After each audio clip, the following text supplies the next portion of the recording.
तुमको तश्तरी में मिल गया पका पकाया, तुम साला ये बेच दो, वो बेच दो, LIC बेच दो, हाल में शिपिंग कॉरपोरेशन ऑफ इंडिया बेच दो। तेरे बाप ने बनाया था बे। अरे देश बेच रहे हो, तुम्हारे बाप दादाओं ने देश नहीं बनाया। ये तुम झूठ बोल करके आते हो। तुम्हारे साथ कैसे लोग होते हैं, वो काणा राजा, राजा तो नहीं कहना चाहिए, क्या कहना चाहिए, काणिया बेवकूफ रामदेव जैसा अर्थव्यवस्था चरमराने का कारण तुम हो मिस्टर मोदी। गवर्नेंस के नाम पे काला धब्बा हो। अरे नरेंद्र मोदी तुम्हारे जैसा तो नालायक कोई नहीं है। ये अंग्रेज के नौकर थे, अंग्रेज के जूते के तलवे चाटते थे जिसमें गोबर चिपका होता था। मुझे याद है नरेंद्र मोदी, तुमने कहा था मैं देश नहीं झुकने दूंगा, पर तुमने ये नहीं कहा था कि मैं देश नहीं बिकने दूंगा। तुम तो देश बेच रहे हो। आज भारत सरकार निकम्मी निठल्ली के पास एक रुपया नहीं है कि नरेंद्र मोदी जो भारत के प्रधानमंत्री हैं, क्या वो इस लायक हैं? क्या उन्हें भारत का प्रधानमंत्री सिर्फ इसलिए बना रहना चाहिए क्योंकि लोकसभा में सीटें मिली, या उनको हटा देना चाहिए? मार्क माय वर्ड्स, हटा देना चाहिए, ये मैंने कहा, क्योंकि हटेंगे ऐसे तो वो है नहीं। बहुत बड़े कुर्सी चिपकू हैं तो अपने आप तो हटेंगे नहीं। लेकिन उससे पहले आइए एक छोटा सा विश्लेषण करें कि ये टॉपिक ही क्यों आया और मैं कहता भी क्यों हूँ कि नरेंद्र मोदी क्या इस लायक भी हैं कि वो प्रधानमंत्री बने रहें। देखिए, भारतवर्ष के संवैधानिक तरीकों में जो इलेक्शन की पद्धति है वो बहुत साफ है कि अगर आपको दूल्हेलाल जी मुझसे एक वोट भी अगर ज़्यादा मिल गया तो आप जीत जाते हैं। ये हमारे भारत के इलेक्टोरल पॉलिटिक्स का कटु सत्य है। लेकिन क्या मेरा संविधान भारत का किसी व्यक्ति को या किसी पार्टी को या कुछ लोगों को क्या ये अधिकार देता है कि जस्ट बिकॉज आपने सीटें जीत ली तो आप भारत के संविधान की शरण में अपने आप को दिखाते हुए उसकी छत्र छाया में बैठ के सिर्फ आपको सीटें ज़्यादा मिली तो आप देश को ख़त्म करने पे तो लोगे? क्या ये अधिकार देता है? सोना यादव जी, क्या ये अधिकार देता है? नहीं देता है। हमारे संविधान में कहीं ये नहीं लिखा कि जो पावर में आएगा वो लोगों के विरोध में काम करे। और ये मैं साफ शब्दों में कहता हूं कि नरेंद्र मोदी पिछले 6 साल से भारत में और उससे पहले 13 साल गुजरात में लोगों के विरोध में काम करता रहा। पहले गुजरातियों के विरोध में काम किया, अब भारतवासियों के विरोध में काम करता है। बहाना ये है सीटें उसके पास ज़्यादा हैं भाजपा के पास, तो वो सरकार में रहेंगे। सोशल मीडिया से लेकर के अगर आप देखते हैं और ऑब्जर्व करते हैं तो सड़क तक बहुत से ऐसे लोग आपको मिल जाएंगे जो कहेंगे मोदी जी अच्छा काम कर रहे हैं। पर कभी नज़र उठा के देखिए, ये जो लोग कहते हैं ये बात, उनकी संख्या कितनी है?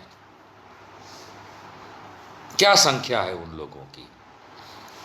चलिए एक ही बार में समझ लेते हैं कि भारतवर्ष के 10% लोग ऐसे हैं, 10%, जो कहते हैं कि भाजपा की नरेंद्र मोदी वाली सरकार अच्छा काम करती है। चलिए मान लेते हैं 10% ऐसा कहते हैं। उन्हें तकरीबन 30% वोट मिले थे, और वो 30% वोट तो इसलिए मिले थे क्योंकि पूरा भारत तो वोट करने आया नहीं था। 65% से भी कम वोटिंग एवरेज थी। 35% भारत ने तो वोट भी नहीं किया था, और जिन्होंने वोट किया था उसका 30-40% अगर इनको मिल जाता है तो पूरे भारत के इलेक्टोरेट का वोट 25% भी नहीं होता। उन्हें शायद पूरे भारत में से 20% लोगों ने भाजपा को या मोदी को इलेक्शन में जिताया था। ठीक है, अब ये गणित में फंसाने वाली बात है जिसकी वजह से सीटें आती हैं, लेकिन हकीकत देखेंगे तो 80% लोगों ने तो उनको वोट नहीं किया, चाहे वो वोट करने ना गए हों, चाहे किसी और पार्टी को वोट किया हो, चाहे उन्होंने किसी निर्दलीय को वोट किया हो, जो भी किया हो, इन्हें तो वोट नहीं किया। लेकिन हमारे संविधान में दिए इलेक्शन की पद्धति और प्रोसेस को अगर समझते हैं तो वो ये कहता है कि 100 में से अगर मुझे 25 मिलते हैं और फरजाना को 26 मिलते हैं तो फरजाना जीत जाती हैं। लेकिन 25 और 26 का टोटल करते हैं दो लोगों के बीच में तो वो होता है 51। 49 लोगों ने हमको वोट नहीं किया फरजाना को, फिर भी वो जीत गई। ये हमारे इलेक्टोरल प्रोसेस की वो कमी है जिसका इस्तेमाल राजनीतिक पार्टियां करती हैं। और इसका जो गलत इस्तेमाल है वो इस तरीके से किया जाता है कि तुम देश विरोधी काम करो, मोदी साहब, तुम और तुम्हारी सरकार देश विरोधी काम करती है, लेकिन वो 20-25% जिसमें 10% शायद आपके लोग होंगे जो आजकल बड़ा पार्टी के साथ जुड़े माने जाते हैं, और बाकी इंक्लाइंड लोग होते हैं, वोट स्विंगर्स होते हैं जो इधर से उधर वोट करते हैं और आपको जिता देते हैं। लेकिन भारत ने तो आपको यह अधिकार नहीं दिया, ना संविधान ने अधिकार दिया कि देश विरोध में काम करो। आपके पास बहुत सारा पैसा है सरकार के अंदर, वैसे गरीब सरकार है लेकिन खुद पे खर्च करने का पैसा है। आपकी पार्टी ने 2 नंबर से पैसे बनाए हुए हैं और सब मिला करके इस समय कितने समय से एक ही प्रोपागेंडा करते हैं कि देखो हमने कितना अच्छा काम किया। ग्राउंड रियलिटी ये है कि आपने घंटा काम नहीं किया, कुछ काम नहीं किया आपने। मैं आपको गिना सकता हूं। एक इंपॉर्टेंट बात मैं बताता हूं, ध्यान से समझने की कोशिश करिएगा। मैं एक परिवार चलाता हूं। उस परिवार में जितने भी लोग हैं, मान लेते हैं कि वो नहीं कमाते, मान लेते हैं सिर्फ मैं कमाता हूं, तो परिवार चलाने का जिम्मा मेरा। ठीक, उदाहरण के तौर पे 1000 रुपये लगते हैं पूरे महीने के मेरे घर चलाने के, वो मुझे कमाने चाहिए। माने मैं सरकार हूं। भारत में सरकार जो बैठी है ये 1000 रुपये नहीं कमाती, ये ढेला नहीं कमाती। ये अपने घर के हर मेंबर को, भाई को, चाचा को, भाई को, बहन को, यानी आप लोगों को, हमको ये कहती है जाओ कमाओ और हमको टैक्स पे करो। साला हम एक पैसा नहीं कमाएंगे, तुम हमको कमा के दो और हम उसमें से जिएंगे, ऐश करेंगे, मौज करेंगे और तुमको सड़क पे चलने पे मजबूर कर देंगे। अगर ये हेड ऑफ द फैमिली का तरीका है यानी सरकार का, तो ऐसे घोड़े को गोली मार देनी चाहिए, अर्थात इस सरकार को खत्म कर देना चाहिए। कौन करेगा? इलेक्शन जीत के आए। अरे भाई, इलेक्शन जीत के आए हो, भारत को तुमने नौकर नहीं बना लिया, बंधुआ मजदूर नहीं बना लिया। 80% भारत ने तुमको वोट नहीं किया। जिस दिन खड़ा हो जाएगा तुम परेशान हो जाओगे। कोई फौज नहीं बचाएगी तुमको मिस्टर मोदी, कोई पुलिस नहीं बचाएगी। तुमने, लोग नोटबंदी से शुरू करते हैं, मैं उससे 2 कदम पहले से चलता हूँ। 2014 से तुमने नाटक करना शुरू किया कि हम देश के प्रति काम कर रहे हैं। हमने पूरे भारतवर्ष को इलेक्ट्रीफाइड कर दिया, यानी गाँव में, घरों में बिजली पहुँचा दी। 95% से ज़्यादा इलेक्ट्रीफाइड था ऑलरेडी ये देश। ऑलरेडी इलेक्ट्रिसिटी पहुँचती थी गाँव देहात शहर के अंदर। बचा खुचा तुमने 4-5% जो कर लिया, तो तुमने भारत पे एहसान नहीं किया। तुमको तश्तरी में मिली चीज़ उसको तुमने आगे बढ़ाया और तुम कहते हो तुमने किया, यानी तुमने नहीं किया। जितने एयरपोर्ट तुमने खोले सारे बंद हो गए। मनरेगा को तुमने गाली दी, आज मनरेगा के बोझ तले तुम दबे हुए हो और लोगों को उसमें से काम दे करके पैसे दिला रहे हो। तुमने जिस चीज़ के बारे में कहा, तुमने ये कहा था 2014 के अंदर कि कांग्रेसियों, मैं कांग्रेस का नहीं हूँ लेकिन कांग्रेस का तुमने ये कहा था कि सबसे करप्ट लोग होते हैं। साला एक को तुम जेल नहीं पहुंचा पाए। जीजा जीजा करते थे, जीजा तो वो तुम्हारा बन गया भैया, जीजा तो वो तुम्हारा बन गया वाड्रा। मोदी जी, तुम आज तक उसका कुछ नहीं बिगाड़ पाए, क्योंकि उसमें कुछ बिगाड़ने जैसा है भी नहीं। तुम झूठ बोल करके आते हो। तुम्हारे साथ कैसे लोग होते हैं, वो काना राजा, राजा तो नहीं कहना चाहिए, क्या कहना चाहिए, कानिया बेवकूफ रामदेव जैसा। आपको कैसा सरकार चाहिए जो गैस के दाम कम कर दे? बे रामदेव, वो श्री श्री 420 रविशंकर, पेट्रोल की कीमत कम हो जाएगी, तेरे अब्बा ने की, दुगने दाम पे चल रहा है आज देश। और फिर हम जरूर उस टॉपिक पे आएंगे जिसको कहते हैं नोटबंदी। आप लोगों की जानकारी के लिए, नोटबंदी हमेशा होती रही है, हम लोगों को पता भी नहीं चलता था। And a certain type of currency, note या कॉइन्स, वो बैंक रिटेन कर लेती थी, वापस नहीं करती थी, और वो मार्केट से ख़त्म हो जाता था, उसके बदले में नया आ जाता था। ये जो फौरन एकदम से करने का जो नाटक किया था, नवंबर 2016 से लेके आज 2020 की जून का महीना आ गया है, ये देश की अर्थव्यवस्था चरमराने का कारण तुम हो मिस्टर मोदी। जीएसटी का ड्रामा किया तुमने, उससे देश पे कितना बड़ा बोझ आया है कि आज तक निकल नहीं पा रहे हैं। हिंदू मुसलमानवाद तुम कराते हो, राम मंदिर तुम कराते, राम मंदिर घर पे बना लो भाई। मैं भी हिंदू, मेरे घर में भी राम मंदिर है, तो मैं, हमारा ठेकेदार बनने की ज़रूरत नहीं है। वो 3 तलाक का कानून पास करके महिलाओं के सम्मान में, जशोदा बहन के सम्मान में आज तक 2 रुपया का चढ़ावा दिया? कभी जाके उसको सेब खिलाए, कभी जाके केला खिलाया, कभी जाकर के उसको बोला चलो बीवी जान एक बार खाना साथ में ज़िंदगी में खा लें? नहीं नालायक, वो तो तेरे को आता नहीं है, और तू मुसलमानों की औरतों को धन्यवाद लेने चला है। तो तेरे से बड़ा कोई नालायक नहीं है, 3rd ग्रेड पर्सन।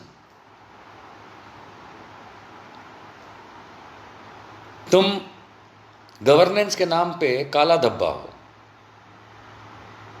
काला धब्बा। यूपीए की सरकारें आई, इसके पहले लोग मजाक उड़ाते थे कुछ पुराने प्रधानमंत्रियों का, जैसे कि एचडी देवेगौड़ा वगैरह का, कि भाई ये भी कोई, अरे नरेंद्र मोदी तुम्हारे जैसा तो नालायक कोई नहीं है।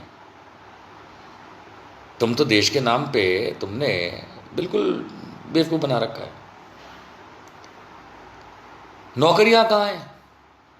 मैं साल की 2 करोड़ नौकरियां दूंगा। अरे कहाँ? नौकरियां नहीं तुम्हारे पास देने के लिए, पैसा है नहीं तुम्हारे पास पॉलिसीज बनाने के लिए, रेवेन्यू तुम बनाते नहीं हो, हमारे इनकम टैक्स को रेवेन्यू बोलते हो। आज भारतवर्ष को यह समझने की ज़रूरत है, बहुत ज़्यादा सलीके से समझने की ज़रूरत है, कि जो पीएसयू कहलाते हैं, गवर्नमेंट की जो कंपनीज होती हैं, ONGC oil and natural gas, state bank of India, Indian oil corporation, air India, steel authority of India limited, shipping corporation of India, ये जो इतने बड़े बड़े नवरत्न कंपनियां बनाई थीं जवाहरलाल नेहरू और उनके बाद भारत सरकार ने, वो इसलिए था कि भारत सरकार की कमाई हो, भारत सरकार उसमें कमाए, और कमा के हेड ऑफ द फैमिली की तरह अपने लोगों को खिलाए पिलाए, देश का उत्थान करे। तुमको तश्तरी में मिल गया पका पकाया, तुम साला ये बेच दो, वो बेच दो, LIC बेच दो, हाल में शिपिंग कॉरपोरेशन ऑफ इंडिया बेच दो। तेरे बाप ने बनाया था बे, हैं? दामोदर दास मोदी ने बनाया था, जो तू बेच रहा है। अगर कोई एक यूनिट खराब हो जाती है, कि चलिए एयर इंडिया में प्रॉब्लम आ रही थी, तो उसको आप ठीक करते। आप सब कुछ बेचने पे तुले हो। तुम तो व्यापारी क्लास के नहीं हो, तुम साले भिखारी क्लास के हो, कि कहीं सड़क पे पड़ी कोई चीज़ मिल गई, बेच दिया।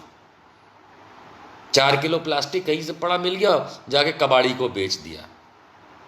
तुम तो कबाड़ी निकले यार। यू आर अ ब्लडी कबाड़ी मिस्टर मोदी। जो तुम्हें चीज़ मिली उठा के बेच दिया।